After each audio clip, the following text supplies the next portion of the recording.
কেউ যখন ভগবানের ভক্ত হতে চায় এবং ভগবানের ভক্ত হওয়ার জন্য সবকিছু বাড়িঘর দোর ত্যাগ করতে প্রস্তুত থাকে, তাদের বাধা দেওয়া উচিত নয়। বুঝতে পারলে? তোমরা অনেকে আছো, তোমাদের ছেলে মেয়েরা হয়তো ভক্ত হতে চায়, যদি ভক্ত হতে গিয়ে বাড়িঘর ছাড়তে চায়, বাধা দেবে তোমরা? যারা মা বাবা, তাদের সাধারণতই স্বভাবতই সন্তান সন্ততির প্রতি আসক্তি থাকে, টান থাকে। তবে যখন তোরা ভগবানের ভক্ত হতে চায় তখন তাদের বাধা দেওয়া উচিত। সম্প্রতি টিভিতে হয়তো, বা আমি শুনেছি টিভিতে কিংবা কোথায় একটা খুব আলোচনা হচ্ছে, অনেকে অভিযোগ করছে সরকারের কাছে যে ইসকন ওদের ছেলে মেয়েদের নিয়ে চলে গেছে, ওদের বাড়িতে মা বাবা রয়েছে, মা বাবার টাকা পয়সার দরকার, ওরা চাকরি ছেড়ে দিয়ে ইসকনে জয়েন করেছে, ইত্যাদি ইত্যাদি। একদিক দিয়ে এরকম কিছু লোক বলছে, অভিযোগ করছে, আবার অন্য দিক দিয়ে আমাদেরই কয়েকজন ভক্তের মা বাবারা গিয়ে দিয়েছে, টিভিতে প্রোগ্রাম দিয়েছে।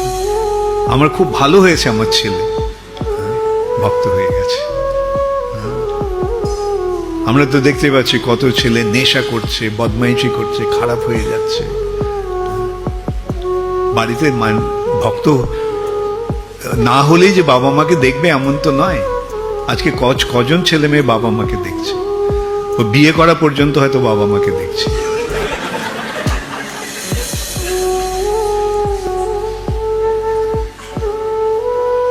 কিন্তু ভক্ত হলে কি হচ্ছে, তাদের চরিত্রটা সুন্দর হয়ে উঠছে।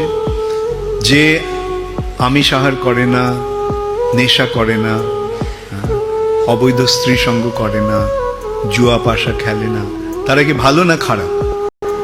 এই কাজগুলো যারা করে তারা কি ভালো না খারাপ? তো ছেলে মেয়েরা যদি ভালো হয় তাতে বাধা দেওয়ার কি আছে?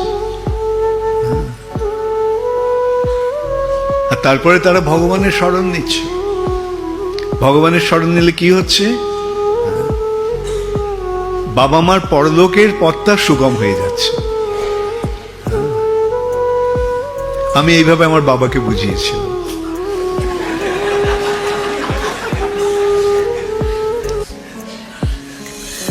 আমি বলেছিলাম, দেখো ঐহিক ব্যাপারটা তোমার বড় ছেলে দেখবে, আর তোমার পারলৌকিক ব্যাপারটা আমি দেখব। এই জগতে তোমার যা কিছু প্রয়োজন ও তো দেখছি তোমাকে, কিন্তু আমি যেটা করছি তার ফলে কেবল মা বাবাই নয়, 10 পুরুষ আগের আর 10 পুরুষ পরে উদ্ধার পেয়ে যাবে।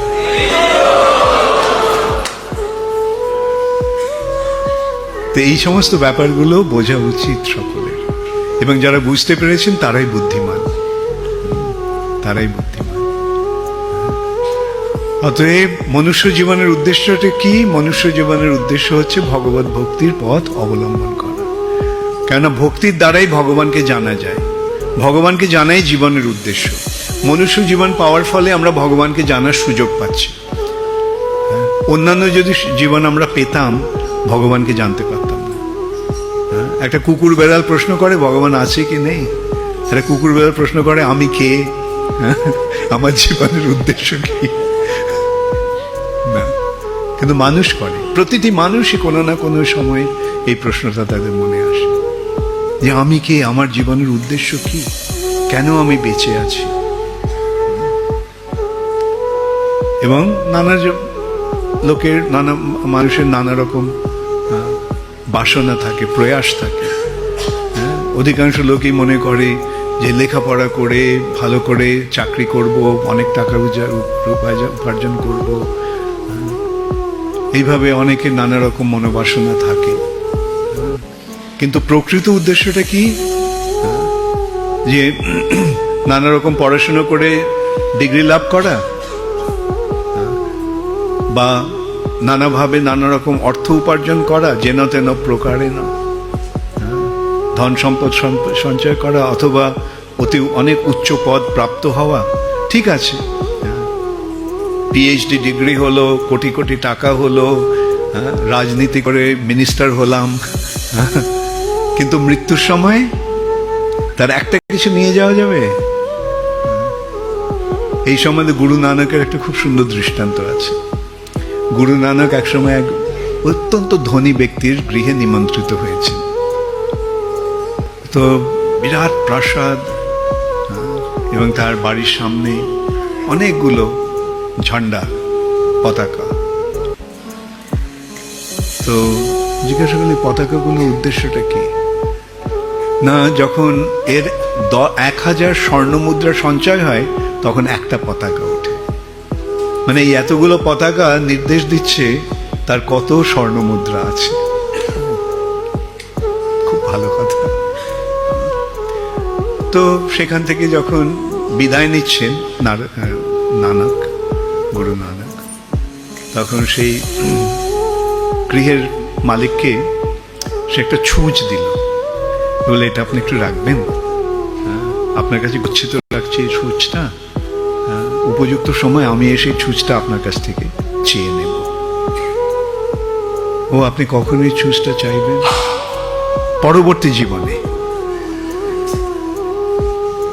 আমি পরবর্তী জীবনে ছুঁচটা কিভাবে নিয়ে যাব? ও, আপনি ছুঁচটা নিতে পারবেন না, তাহলে এত সমস্ত সোনার মোহর এগুলো কিভাবে নেন? সেই ব্যক্তিটি বুদ্ধিমান ছিল, বুঝতে পারলে, এই দৃষ্টান্তের মাধ্যমে বুঝতে পারলে, আরে এসবই তো তুচ্ছ। মৃত্যুর পরে এগুলো কোনো কিছুর একটা মূল্য থাকবে না। আমার যতই সম্পদ থাকুক, আমার যতই উপাধি থাকুক, আমার যতই পদ থাকুক, উচ্চ পদ থাকুক, আমার যতই ইয়ে থাকুক, সুনাম থাকুক, সেগুলো একটাও আমি নিয়ে যেতে পারবো না। কোনটা নিয়ে যাওয়া যাবে? ভগবানের জন্য আমি যে সেবাগুলি করছি সেগুলি কেবল আমার সম্পদ হয়ে থাকবে। ভগবানের জন্য আমরা যা কিছু করি তার সব সম্পদ হয়ে থাকে। কেবল ভগবানের জন্য নয়, ভগবানের ভক্তের জন্য আমরা যা কিছু করি সেটাও সম্পদ হয়ে থাকে। সেটা একটা দৃষ্টান্ত, সুন্দর দৃষ্টান্ত। এক মহাপাপী, সে সারা জীবন পাপ ছাড়ার কিছু করেনি। তো একদিন প্রচন্ড ঝড় বৃষ্টি হচ্ছে, তো বাড়ির সামনে এক বৈষ্ণব দাঁড়িয়ে আছে। তো ডেকে বললো, আপনি ভেতরে আসুন, বৃষ্টি হচ্ছে। ওই একটা কেবল পুণ্যকর্মও করেছিল, একটা বৈষ্ণবকে বৃষ্টির সময় বাড়িতে আশ্রয় দিয়েছিল। তো মৃত্যুর পর যমরাজ চিত্রগুপ্তকে জিজ্ঞাসা করলেন, চিত্রগুপ্ত, এর হিসাব নিকাশটা কি আছে? চিত্রগুপ্ত একটার পর একটা পাপের কথা বলে যেতে লাগলো। এই পাপ করেছে, ওই পাপ করেছে, ওই পাপ করেছে। বললো যে একদিনও একটা ভালো কাজ করেছিল, এক বৈষ্ণবকে একটা আশ্রয় দিয়েছিল বৃষ্টির সময়। তখন যমরাজ তাকে জিজ্ঞাসা করলেন যে, দেখো, তোমার জীবনটা কেবল পাপে পূর্ণ, তার মধ্যে কেবল একটা পুণ্যকর্ম, একটা ভালো কাজ তুমি করেছ। তো কোনটার ফল তুমি আগে নেবে? পাপের ফলটা আগে নেবে না পুণ্যের ফলটা আগে নেবে? তো সে একটা বুদ্ধিমান ছিল, ও বললাম পুণ্যের ফলটা আগে নেবে। ঠিক আছে, তোমার ওই এক পুণ্যকর্মের ফলে তুমি আবার একটা মনুষ্য জীবন পাবে। মনুষ্য জীবন পেয়ে তার ওই পূর্বজন্মের ওই কথাটা মনে রইল যমরাজের কাছে।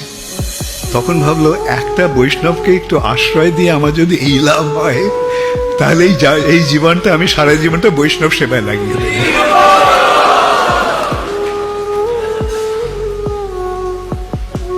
এবং তার পরিণতি কি হলো? ভগবত ভক্তের স্মরণ নিয়ে ভগবানের ভক্তের সেবা করলে কি হয়?